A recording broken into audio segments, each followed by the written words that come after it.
Previously, we looked at how to move a sprite by using the move block. We found out we could set the number of steps to create different sizes of jumps at a time.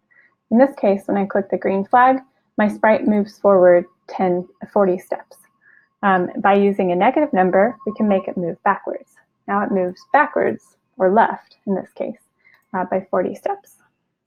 We could also experiment with other types of movement. Let's try the block that says go to, and then it gives you specific X and Y coordinates. So if in this case, I want to take out my move block, and I just want to see what happens when I tell it to go, and then I'm going to put in some numbers to 30, negative 50. Now when I click the green flag, it just jumps to that specific location. If I add the move block back in, let's see what happens.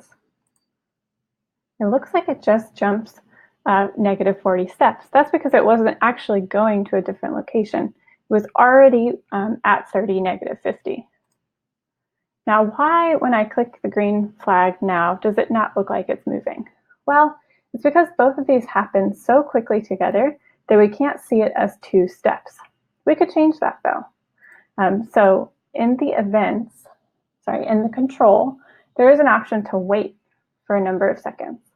If I put that in between my 2 other movement blocks, I should be able to see the movement that it's doing. This time, we could see that it went to 30, negative 50, waited 1 second, and then moved negative 40 steps to the left. So those are different types of movement. They're all jumping though. If we want this bunch of bananas to glide across the screen, we need to use one of the glide blocks. Let's try glide to a random position. Now, it should pick a random position on the stage and glide over to that spot. Every time I click the flag, it'll move in a different direction because it's choosing a different random position. We also have the option of creating movement through turning. Before, we had experimented with changing the number of degrees and rotating the sprite each time we clicked the green flag. But if we wanted to, say, make it spin continuously, how might we do that? Well, within the control palette, we have a block called the forever block. This is kind of a special block because it sets a start and an end point. In this case, there is no end point. It just keeps going on forever and ever until you click the stop button. Now, if we put our turn 10 degrees block inside of the forever block, the program will keep executing that same command over and over again. Let's see. We've got spinning bananas.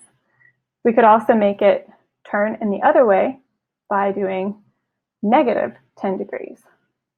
Now they turn counterclockwise. What would happen if I combined multiple blocks within one forever block? Try it out and see.